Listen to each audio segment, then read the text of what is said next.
بسم الله الرحمن الرحيم نحمده ونصلي على رسوله الكريم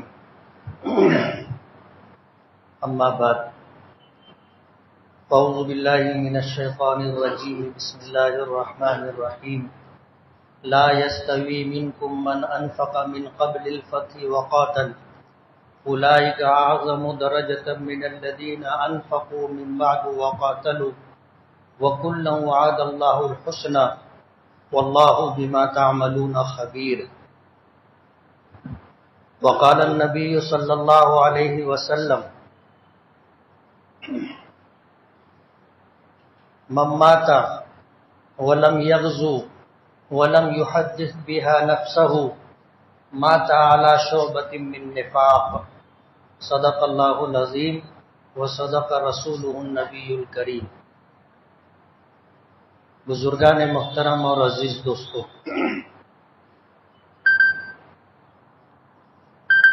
محرم الحرام کا چاند دکھ چکا ہے اور آج محرم کی 2 تاریخ ہے۔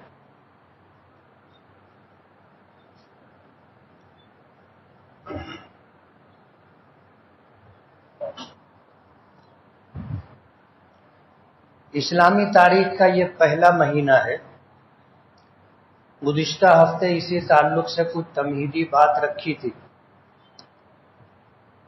کہ اسلام کی تاریخ شہادتوں سے لبریز ہے۔ اسلام کی تاریخ کا کوئی ورق آپ کو ایسا نہیں ملے گا جس پر اللہ کے دین کی حفاظت و صیانت کے لیے، اللہ کے دین کی نشر و اشاعت کے لیے، اس کی بقا اور تحفظ کے لیے جان دینے والوں نے جان نہ دی ہو، قربانیاں دینے والوں نے قربانیاں نہ دی ہو، ایسا نہیں۔ اسلام کی تاریخ کے ہر ورق پر آپ کو شہیدوں کے نام ملیں گے۔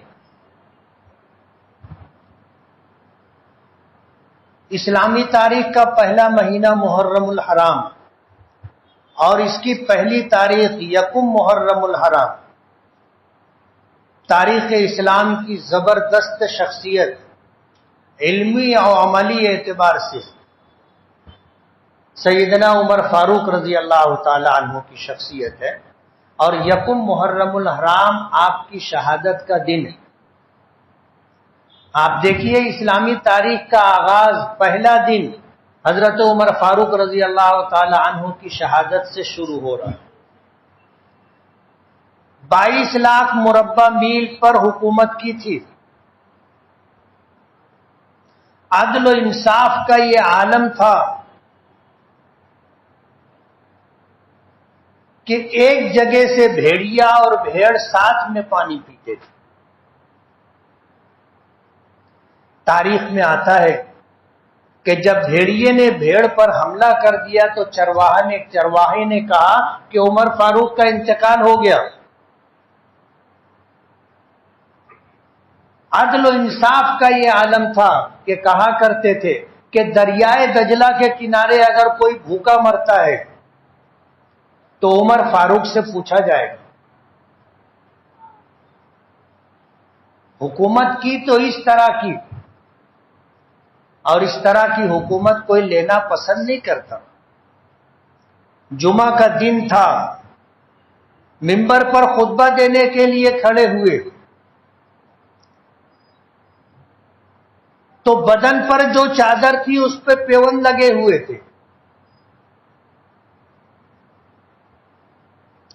جب بیت المقدس فتح ہوا تھا، تاریخ بتاتی ہے کہ جب بیت المقدس کا محاصرہ کیا گیا اور صورتحال ایسی تھی کہ جب محاصرے کے بعد قلعہ بند لوگ تنگ آ گئے تو انہوں نے اس بات کا پیغام بھیجا کہ اگر آپ کے امیر آ جائیں تو ہم قلعے کی چابی انہیں دے دیں گے۔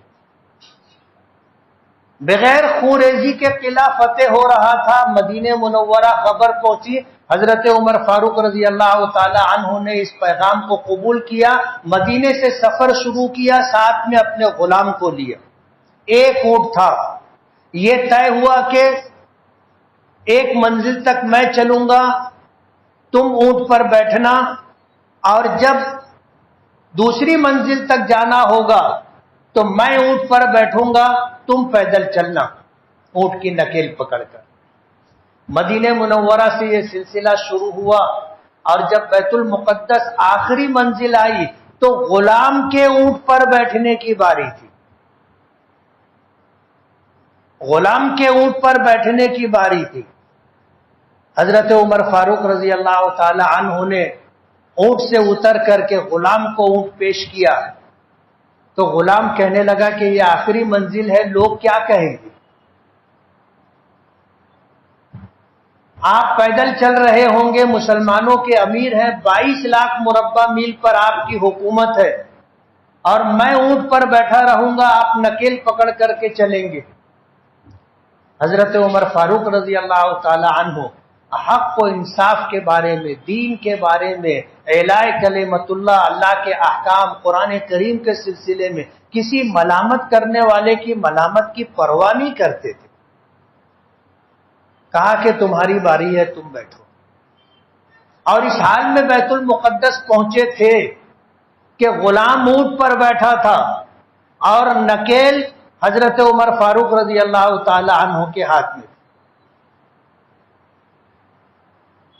اور جب بیت المقدس کے دروازے پر پہنچے تو ان کے علماء برجیوں سے، قلعے کی فصیلوں سے کھڑے ہو کر کے انتظار کر رہے تھے اور دیکھنا چاہتے تھے۔ ان کے علماء نے ان کو بتایا تھا کہ ایک وقت آئے گا کہ بیت المقدس مسلمانوں کے ہاتھوں فتح ہوگا، حالت یہ ہوگی کہ مسلمانوں کا امیر جب آئے گا قلعے کے دروازے پر تو اونٹ کے اوپر غلام بیٹھا ہوگا اور مسلمانوں کا امیر اونٹ کے نکیل پکڑ کے چل رہا ہوگا۔ اس حالت میں پہنچے تھے علماء نے، راہبین نے قلعے کے دروازے کو کھول دیا اور بتاتے ہیں کہ کسی پوچھنے والے نے حضرت عمر کے لباس کو دیکھا اور لباس پر لگے ہوئے پیون کو گنا، 16 پیون تھے۔ تھوڑی دیر کے لیے تردد آیا، حضرت عمر فاروق رضی اللہ تعالی عنہ نے پوچھا کیا دیکھ رہے؟ کہنے لگے کہ ہمیں بتایا گیا ہے کہ جس وقت بیت المقدس فتح ہوگا اور مسلمانوں کا امیر آئے گا تو اس کے لباس میں 17 پیوند ہوں گے۔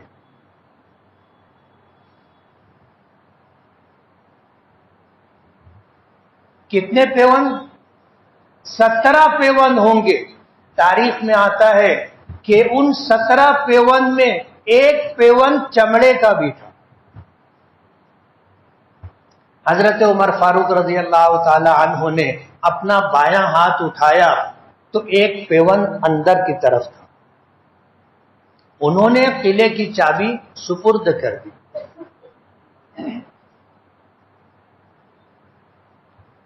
اب ظاہر بات ہے ایسی بادشاہت اور حکمرانی کون قبول کرے گا؟ حضرت ابوبکر صدیق رضی اللہ تعالی عنہ تھے، حضور کے وصال کے بعد ذمہ داری ان کے کاندھوں پر آئی۔ دوسرے دن صبح کے وقت پھر کپڑوں کا گٹھا اٹھایا، اپنے کاندھے پر رکھا اور بازار جانے لگے۔ حضرت عمر فاروق نے روکا، پوچھا کہاں جا رہے ہو؟ کہا بازار جا رہا ہوں۔ کہا کہ آپ بازار چلے جاؤ گے تو مسلمانوں کے معاملات، ان کے امور کون دیکھے گا؟ تو حضرت ابو بکر نے کہا کہ اگر میں یہ کام کروں گا تو میرے گھر والوں کا گزر بسر کیسے ہوگا، گھر کیسے چلے گا؟ تو صحابہ کرام کو جمع کیا گیا اور یہ طے کیا گیا کہ مسلمانوں کے امیر کا وظیفہ طے کیا جائے کہ انہیں ایک دن کے لیے بیت المال سے کیا خرچ دیا جائے گا۔ حضرت ابوبکر صدیق رضی اللہ تعالیٰ عنہ کا وظیفہ طے ہوا، مسلمانوں کے معاملات دیکھنے لگے۔ تاریخ میں آتا ہے کہ بچے گھر میں میٹھا کھانے کی فرمائش کر رہے تھے۔ اہلیہ نے جو وظیفہ یومیہ ملتا تھا ایک دن کا، اس میں سے تھوڑا تھوڑا بچا کر کے کچھ جمع کیا اور ایک دن میٹھا تیار کیا۔ دسترخوان پر میٹھا دیکھ کر حضرت ابوبکر صدیق نے پوچھا تھا کہ یہ کیا ہے، کہاں سے آیا؟ بتایا اس طرح، تو حضرت ابوبکر صدیق نے جو وظیفہ بیت المال سے ملتا تھا اور روزانہ اہلیہ بیوی جتنا اس میں سے بچا لیتی تھی، وظیفے میں اتنا کم کروا دیا کہ 10 روپیہ مجھے ملتا ہے، اس میں سے یہ اتنا کم کر لیا جائے، میرا گزارا اتنے کم پر بھی ہو جائے گا۔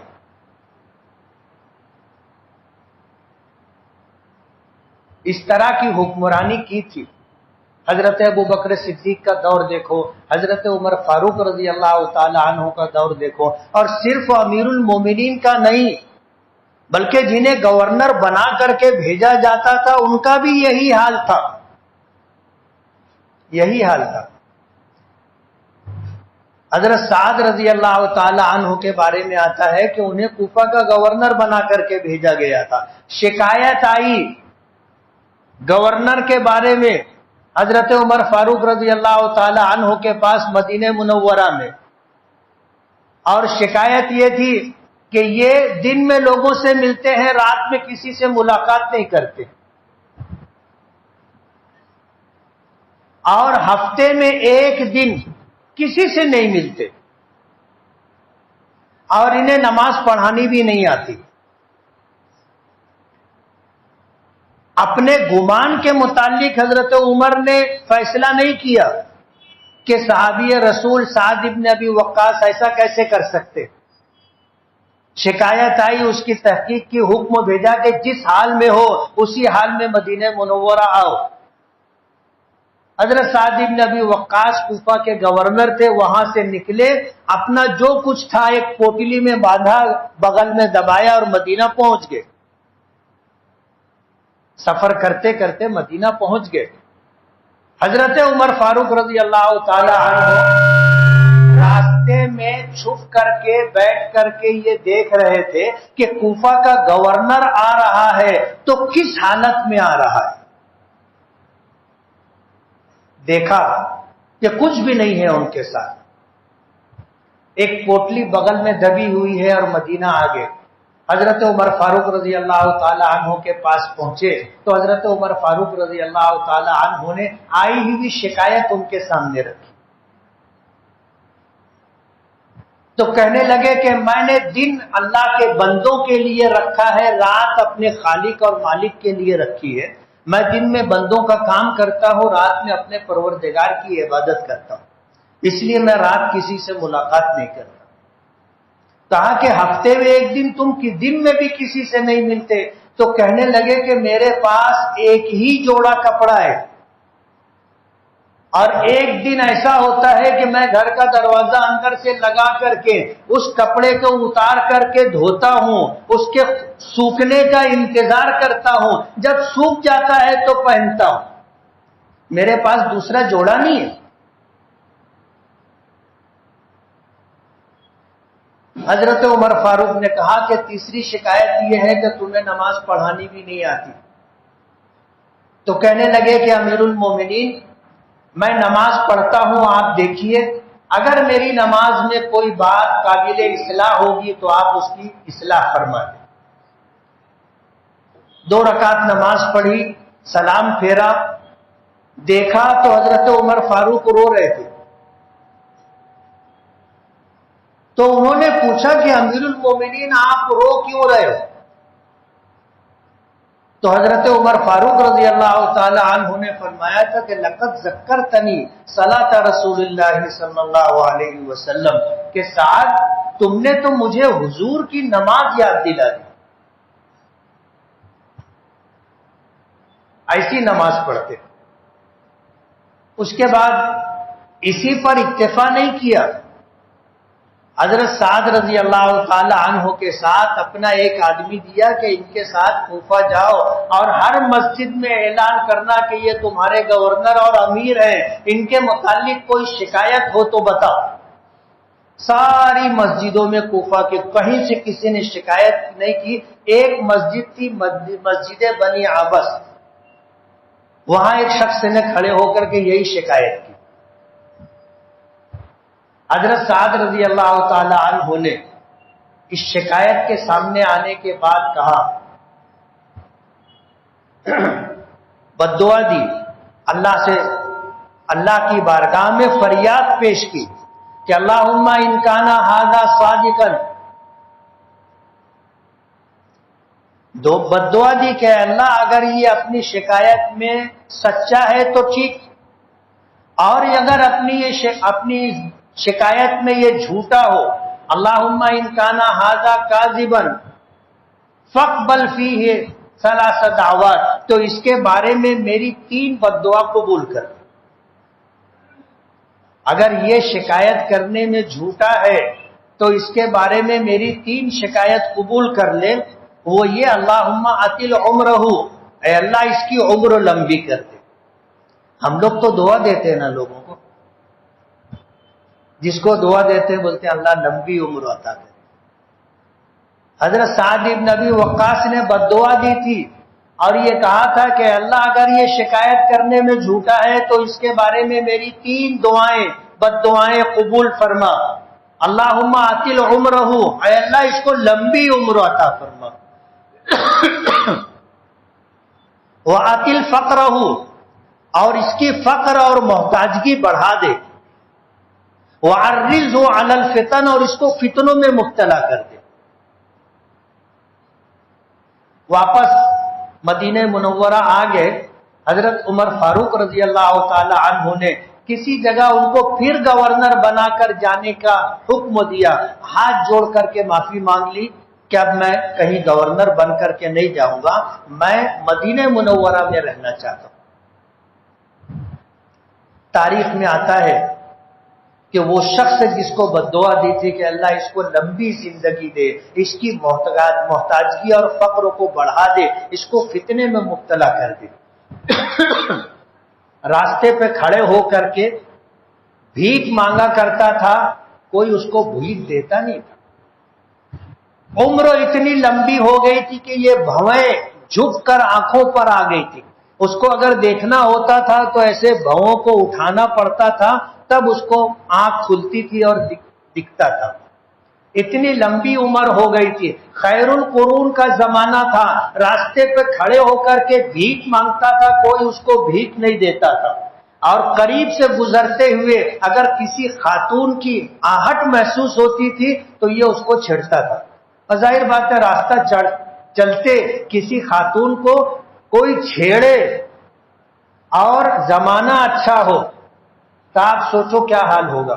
آج کوئی کسی کو چھیڑ کر کے دیکھ لے، جو آس پاس میں موجود ہوگا سبھی مل کر کے مارتے. تو اس زمانے میں بھی لوگ مارتے تھے، جوتوں سے مارتے تھے. لوگوں نے اس سے پوچھا کہ اتنے بوڑھے ہو گئے ہو، اب تم نے رکھا کیا ہے، کیوں عورتوں کو چھوڑتے ہو؟ تو وہ شخص کہتا تھا اصابتنی دعوت سعد، مجھے سعد ابن ابی وقاص کی بددعا لگ گئی. جب ایسا ہوتا ہے تو مجھے اپنے اوپر قابو نہیں رہتا، میں کیا کرتا ہوں مجھے احساس نہیں ہوتا. مجھے سعد ابن ابی وقاص کی بددعا لگ گئی. زمانہ ایسا تھا. مجھے جو بات کہنی ہے بہت مختصر.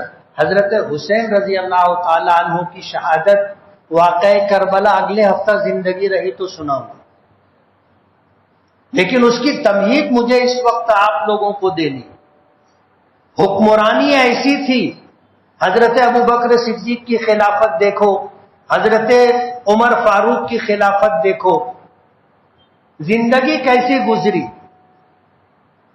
جمعہ کا دن تھا،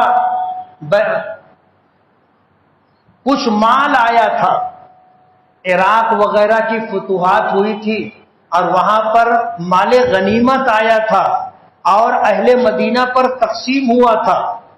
مدینہ کے رہنے والوں کو ایک ایک چادریں ملی تھی. حضرت عمر فاروق رضی اللہ تعالی عنہ جمعے کا خطبہ دینے کے لیے ممبر پر چڑھے تو ان کے جسم پر 2 چادر تھی، ایک چادر لنگی کی جگہ اور ایک چادر اوپر کا جسم ڈھانکنے کے لیے۔ خطبہ دے رہے تھے، ایک شخص مسجد میں کھڑا ہو گیا اور اس نے کہا کہ پورے مدینے میں ہم لوگوں کو ایک ایک چادر ملی ہے، آپ نے 2 چادر کیسے لی؟ آپ نے 2 چادر کیسے لی؟ حضرت عمر فاروق رضی اللہ تعالی عنہ خاموش رہے۔ ان کے بیٹے عبداللہ ابن عمر کھڑے ہوئے اور کہنے لگے کہ میرے والد کو ایک ہی چادر ملی تھی، مجھے ایک چادر ملی تھی، میں نے اپنی ایک چادر اپنے والد گرامی عمر ابن خطاب کو دی ہے۔ تو ان کے جسم پہ جو 2 چادر نظر آ رہی ہے، ایک میری دی ہوئی ہے، ایک ان کی اپنی۔ اس طرح کی حکمرانی تھی۔ حضرت عثمان غنی کا زمانہ آیا اور حضرت علی رضی اللہ تعالی عنہ کا زمانہ آیا۔ حضرت عثمان غنی رضی اللہ تعالی عنہ کی شہادت ہوئی، جس کا تذکرہ میں نے پچھلے چند 2 ہفتہ 3 ہفتہ پہلے کیا تھا۔ 2 ہفتہ پہلے اس بات کا، ان کی شہادت کا تذکرہ تھا۔ حضرت علی کی شہادت ہوئی، 4تھے خلیفہ تھے اور خلافت راشدہ کا زمانہ ختم ہو گیا۔ نبی کریم صلی اللہ علیہ وسلم نے پیشن گوئی فرمائی تھی کہ خلافت راشدہ کا دور رہے گا، اس کے بعد ملوکیت اور بادشاہت آ جائے گی۔ حضرت علی کے بعد حضرت معاویہ، حضرت حسن امیر بنے تھے۔ حضرت حسن رضی اللہ تعالی عنہ نے خلافت سے دستبرداری اختیار کرتے ہوئے حضرت معاویہ سے صلح کرتے ہوئے دستبردار ہو گئے، حکومت حضرت معاویہ کے سپرد ہو گئی۔ یعنی مسلمان 2 دھڑوں میں بٹے ہوئے تھے، ایک طرف حضرت علی تھے، ایک طرف حضرت معاویہ۔ حضرت علی کی شہادت ہوئی تو مسلمانوں نے حضرت حسن کو امیر بنایا۔ نبی کریم صلی اللہ علیہ وسلم کی پیشن گوئی تھی کہ لعل اللہ یصلح بین فئتین عظیمتین۔ حضور نے فرمایا تھا ابنی ھذا سید، میرا یہ بیٹا حسن سید ہے، سردار ہے، اللہ تعالیٰ اس کے ذریعے مسلمانوں کی 2 بڑی جماعتوں میں صلح کروا دے گا۔ اور حضرت حسن نے حضرت معاویہ کے حق میں دستبرداری اختیار کی اور مسلمانوں کا 2 دھڑا جو بٹا ہوا تھا، جس کی وجہ سے جنگ صفین اور جنگ جمل کا معرکہ پیش آیا تھا، حضرت حسن کے ذریعے سے مسلمانوں کی دونوں بڑی جماعتیں آپس میں متحد ہو گئیں۔ اب خلافت 2 جگہ نہیں، 1 جگہ آ گئی۔ حالات بدل گئے تھے، حالات بدل گئے تھے اور حکمراں کیسا ہونا چاہیے، حکمرانی کیسے کرنا چاہیے، حضرت ابوبکر، حضرت عمر، حضرت عثمان، حضرت علی، یہ زمانہ لوگوں نے دیکھا تھا۔ جب حالات بدل گئے اور حالات بدلنے کے بعد حضرت معاویہ کا زمانہ تھا، اور وہ زمانہ جب ختم ہوا اور انہوں نے اپنی زندگی میں اپنے بیٹے یزید کو جب خلافت سپرد کی، یہ بات مسلمانوں کے درمیان وجہ اختلاف بنی۔ اللہ کے نبی صلی اللہ علیہ وسلم نے اپنی جگہ حضرت ابوبکر صدیق کو متعین کیا۔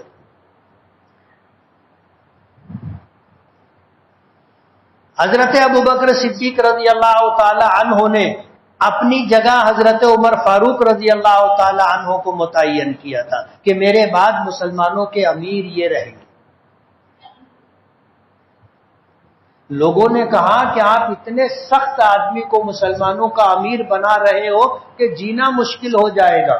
تو حضرت ابوبکر صدیق نے کہا تھا کہ جب خلافت کا، حکومت کا بار بوجھ ان کے کاندھوں پر آئے گا تو یہ نرم ہو جائے گی، اور کل قیامت کے دن اللہ مجھ سے پوچھے گا کہ اپنی جگہ مسلمانوں کا امیر اور ذمہ داری کس شخص کو سپرد کی ہے، تو میں یہ کہہ سکوں گا کہ میں مسلمانوں میں اس شخص کو اپنا نائب اپنی جگہ دے کر کے آیا ہوں جو مسلمانوں میں میرے گمان کے مطابق سب سے اچھا تھا، جن کے بارے میں حضور نے فرمایا تھا کہ لو کان بعدی نبی لکان عمر، میرے بعد اگر کوئی نبی ہوتا تو عمر نبی ہوتے،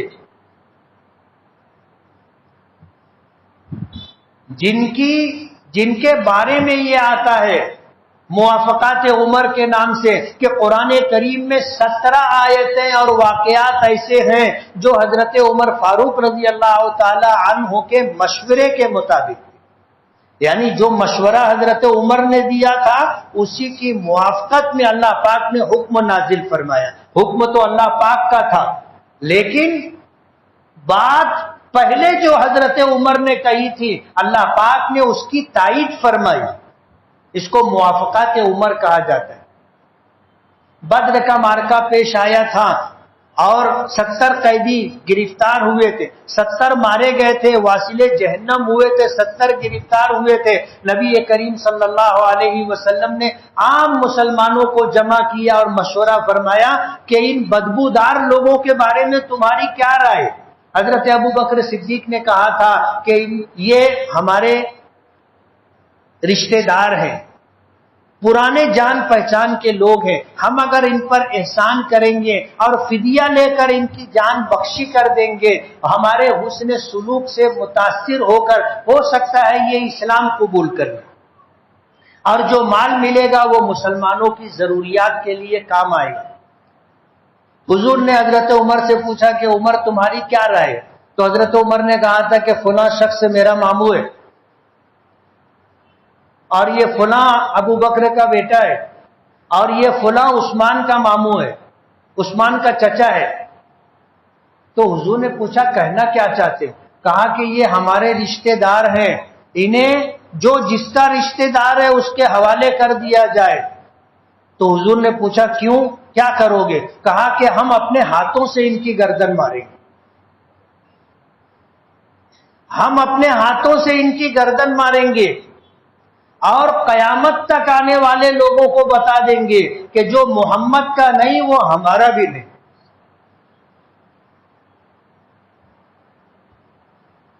جو حضور کا نہیں ہے وہ ہمارا بھی نہیں ہے۔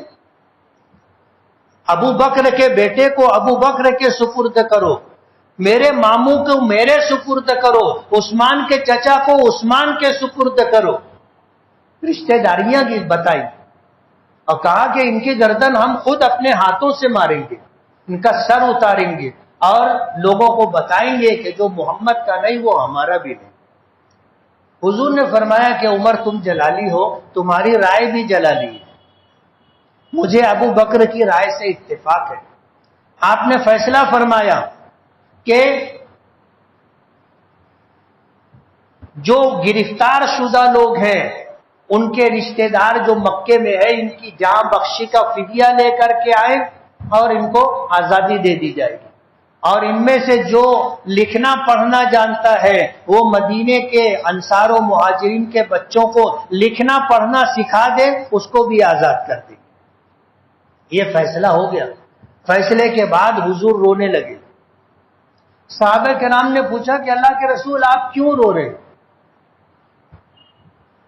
تو حضور نے فرمایا قرآن کریم کی آیت نازل ہوئی ہے، قرآن کریم کی آیت نازل ہوئی، اللہ کا حکم ہے کہ ان کے خون سے زمین کا سینہ رنگین کیوں نہیں ہوا، ہونا چاہیے تھا، اور یہی حضرت عمر کی رائے تھی۔ حضور فرما رہے تھے کہ میں مدینے کے آسمان پر اللہ کا عذاب دیکھ رہا ہوں، اگر میں نے بغیر مشورے کے یہ فیصلہ کیا ہوتا تو مدینے پر اللہ کا عذاب نازل ہوتا۔ حضرت عمر کی رائے تھی ان کی گردن ماری جائے، اور یہی منشا اللہ پاک کی بھی۔ موافقات عمر میں ایک یہ بھی ہے، قرآن کریم میں 17 آیتیں ہیں اس طرح کی۔ تو حضرت ابو بکر نے کہا تھا کہ میں اللہ کی بارگاہ میں یہ کہوں گا کہ میں ایک ایسے شخص کو مسلمانوں کا امیر بنا کر کے آیا ہوں جو میرے گمان میں مسلمانوں میں سب سے بہتر تھا۔ حالات بدل گئے تھے، حضرت معاویہ نے اپنے بیٹے یزید کو نامزد کیا، اس نامزدگی کی وجہ سے اختلاف ہوا۔ مسلمانوں میں 3 طرح کے لوگ ہو گئے، کچھ لوگ وہ تھے جنہوں نے اس سے اختلاف کیا تھا، ان میں حضرت حسین رضی اللہ تعالی عنہ بھی تھے، اور ان کا یہ کہنا تھا کہ اسلامی اصول و ضابطے کے اعتبار سے آپ ان کی نامزدگی صحیح ثابت کر دو، میں بیعت کر لوں گا، ورنہ عام مسلمانوں پر ڈال دو کہ عام مسلمان فیصلہ کرے کہ مسلمانوں کا امیر کون ہوگا۔ ایک طبقہ اختلاف کرنے والوں کا تھا، ایک طبقہ وہ تھا جو جبر و دباؤ میں آ کر کے ان کی حمایت، اس فیصلے کی حمایت کر رہا تھا، اور ایک طبقہ وہ تھا جو خاموش تھا، نہ اس نے یہ کہا کہ صحیح کیا گیا، نہ یہ کہا کہ غلط کیا گیا۔ 3 طرح کے لوگ تھے، 3 طرح کی سوچ تھی، تفصیل آپ سنیں گے۔ اختلاف کرنے والوں میں حضرت حسین رضی اللہ تعالی عنہ، اور میں یہ کہنا چاہتا تھا کہ حضرت ابو بکر نے حضرت عمر کو نامزد کیا تھا، حضرت عمر نے 6 لوگوں کو متعین کیا تھا کہ یہ 6 لوگ ہیں، ان 6 لوگوں میں سے مسلمان کسی کو امیر بنا لے۔ 6 لوگوں میں سے 3 لوگوں نے اپنے آپ کو ایک کے حق میں دستبرداری اختیار کی کہ میں نہیں رہوں گا، میں اپنا ووٹ کا حق ان کو دیتا ہوں۔ دوسرے نے کہا کہ میں امیر نہیں بنوں گا، میں اپنا حق ان کو دیتا ہوں۔ تیسرے نے کہا کہ میں امیر نہیں بنوں گا، میں اپنا حق ان کو دیتا ہوں۔ 6 لوگوں میں سے 3 کم ہو گئے، بچے کتنے؟ 3 بچے،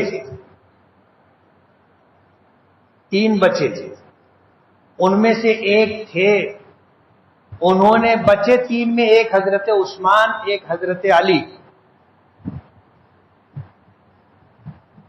ایک اور نام ذہن میں نہیں آ رہا ہے، تو انہوں نے کہا کہ ہم تینوں برابر ہیں۔ انہوں نے حضرت عثمان سے پوچھا کہ اگر میں آپ کے حق میں دستبردار ہو جاؤں تو آپ کے پاس 4 ووٹ ہو جائیں گے، اگر میں آپ کو ووٹ دے دوں اور مسلمانوں کا امیر آپ کو بناؤں تو آپ انصاف کرو گے مسلمانوں کے ساتھ؟ کہنے لگے کہ ہاں۔ کہا کہ اگر میں علی کو ووٹ دے دوں، ان کو امیر بنا دوں، تو کیا آپ علی کی اطاعت و فرما برداری کرو گے؟ تو حضرت عثمان نے کہا کہ ہاں۔ یہی بات انہوں نے حضرت علی سے بھی پوچھی۔ جب دونوں اس بات پر راضی ہو گئے کہ اگر امیر بنایا گیا تو مسلمانوں کے ساتھ انصاف کریں گے، اور اگر نہیں بنایا گیا تو جس کو امیر بنایا جائے گا اس کی اطاعت و فرما برداری کریں گے۔ جب یہ معاملات طے ہو گئے تو پھر اس شخص نے، اس صحابی نے حضرت عثمان غنی رضی اللہ تعالی عنہ سے کہا کہ آپ ہاتھ بڑھائیے، میں آپ کے حق میں دستبردار ہوتا ہوں اور آپ کے ہاتھ پر بیعت کرتا ہوں۔ اس طرح حضرت عثمان مسلمانوں کے امیر بنے۔ تفصیل ہے، وقت ختم ہو گیا ہے، لیکن یہ حالات جو بدلے اور ان حالات میں جو صورتحال بنی کہ جب حضرت حسن نے حضرت علی کی شہادت کے بعد حضرت معاویہ کے حق میں دستبرداری اختیار کی، اور حضرت معاویہ نے اپنے بعد اپنے بیٹے یزید کو نامزد کیا، تو صورتحال مسلمانوں میں اس طرح کی بن گئی کہ 3 دھڑوں میں لوگ تقسیم ہو گئے، اور پھر یہ صورتحال بنی کہ ایک نے اختلاف کیا، دوسری جماعت نے حمایت کی، تیسری جماعت نے خاموشی اختیار کی۔ حضرت حسین رضی اللہ تعالی عنہ اختلاف کرنے والے لوگوں میں سے تھے، انہوں نے یہی بات کہی کہ یزید کی خلافت اسلامی اصول و ضابطے سے صحیح ہے، ثابت کر دو، میں بیعت کر لوں گا، ورنہ یہ معاملہ عام مسلمانوں پر ڈال دیا جائے، جس کو ہم کہتے ہیں الیکشن، جس کو ہم کہتے ہیں جمہوریت، جس کو ہم کہتے ہیں سیکولرزم. عام مسلمان فیصلہ کریں گے کہ ان کا امیر کون رہے گا. لکھنے والوں نے لکھا ہے کہ دنیا کو جمہوریت کا سبق اسلام نے دیا ہے. عام مسلمان اپنا امیر چنیں گے، ورنہ اس سے پہلے جمہوریت نہیں تھی. جو بادشاہ ہوتا تھا وہ اپنی طاقت کے بلبوتے پر بادشاہ ہوا کرتا تھا، اور کوئی حکمرانی یہ کوئی لوگوں کو انصاف دینے کے لیے نہیں ہوتی تھی. جنگل راج تھا، جنگل راج تھا. جس کے پاس طاقت ہوتی تھی اپنے طاقت کے بلبوتے پر وہ حکومت حاصل کرتا تھا اور حکومت کرتا تھا. اسلام نے لوگوں کو اپنے حکمرانوں کے انتخاب کا طریقہ بتایا، جمہوریت دی کہ اپنے امیر کا انتخاب عام مسلمان کریں گے. اور یہی حضرت حسین رضی اللہ تعالیٰ عنہ کا کہنا تھا کہ پچھلے لوگوں نے اگر کسی کو نامزد کیا تو نامزد کرنے کے لیے اصول و ضابطے تھے، ان اصول و ضابطے پر ان کو نامزد کیا گیا. حضور نے حضرت ابوبکر کو نامزد کیا تھا. حضرت ابوبکر سے بہتر کون تھا؟ اور پھر حضرت ابوبکر نے حضرت عمر کو متعین کیا تھا. اس زمانے میں حضرت عمر سے بہتر کون تھا؟ پھر اس کے بعد حضرت عمر نے 6 لوگوں کے نام پیش کیے اور یہ بتایا کہ ان میں سے کسی ایک کو منتخب کر لیا جائے. اس طرح انتخاب ہوا. پھر اس کے بعد حالات تھے کیسے، حضرت علی کا انتخاب ہوا، پھر حالات بگڑے، اور پھر جو صورتحال بنی وہ ایک تاریخ کا ایک دردناک حصہ ہے، جس کی وجہ سے جنگ جمل ہوئی جس میں حضرت عائشہ بھی تھی، جنگ صفین ہوئی جس کے بارے میں آتا ہے کہ 80,000 صحابہ کرام شہید ہوئے تھے. اسے مشاجرات صحابہ کہا جاتا ہے، اور ہمارے علماء کا اس پر اتفاق ہے کہ اس پر بات نہیں کرنی چاہیے. وجہ اس کی یہ ہے کہ جب اس میں تفصیل میں ہم لوگ جاتے ہیں تو ہمارے سننے والوں میں آدھے ایک طرف ہو جاتے، آدھے دوسری طرف ہو جاتے.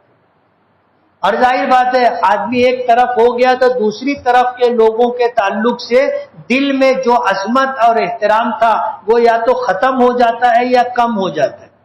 اور کسی صحابی کے تعلق سے اپنے دل میں یہ بات کہ ان کی عظمت و احترام میں فرق آ جائے ہمارے لیے ایمانی اعتبار سے بہت نقصان دہ.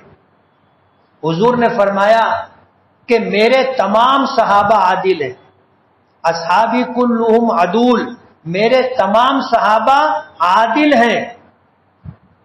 اور آپ نے یہ فرمایا کہ جو ان سے محبت رکھے گا وہ مجھ سے محبت کرتا ہے اس لیے ان سے محبت کرے گا، اور جو ان سے بغض و دشمنی رکھے گا اس کو مجھ سے بغض اور دشمنی ہے اس لیے میرے صحابہ سے بغض اور عداوت رکھتا ہے. ظاہر بات ہے جب اس طرح کی بات ہوتی ہے تو مسلمانوں کے سننے والوں کے لوگوں میں سننے والوں میں یہ تصور آ جاتا ہے کہ یہ حق پر تھے یہ ناحق پر تھے. اب کچھ سمجھتے ہیں کہ یہ حق پر تھے یہ ناحق پر تھے. یہ مشاجرات صحابہ ہے. زمانہ یہ تھا، واقعہ کربلا کا معرکہ کیوں پیش آیا، اور حضرت حسین اس دھڑے میں تھے جس نے اختلاف کیا تھا، اور ان کا یہ کہنا تھا کہ ان کی نامزدگی اسلامی اصول و ضوابط سے آپ صحیح ثابت کر دو میں مان لوں گا، اور اگر نہیں ثابت کر سکے تو پھر اپنے امیر کا انتخاب عام مسلمان کرے. یہی چیز وجہ اختلاف بنی جو واقع کربلا کے وجود میں آنے کا سبب بنی. اور حضرت حسین رضی اللہ تعالی عنہ اور خانوادہ اہل بیت 70-72 لوگ کربلا کے میدان میں مسلمانوں کے ہاتھوں مارے گئے. بہت دردناک واقعہ ہے، بہت دردناک واقعہ. لیکن کچھ لوگ ایسا سمجھتے ہیں کہ عاشورہ محرم کو اگر فضیلت ملی ہے تو وہ حضرت حسین رضی اللہ تعالی عنہ کے شہادت کی وجہ سے ملی ہے، کربلا میں پیش آنے والے معرکے کی وجہ سے ملی ہے. جبکہ قرآن و حدیث دیکھنے سے معلوم ہوتا ہے کہ ایسا نہیں. عاشورے کی فضیلت پہلے سے ہے، یہ تو اتفاق تھا کہ اس دن واقعہ کربلا بھی پیش آ گیا۔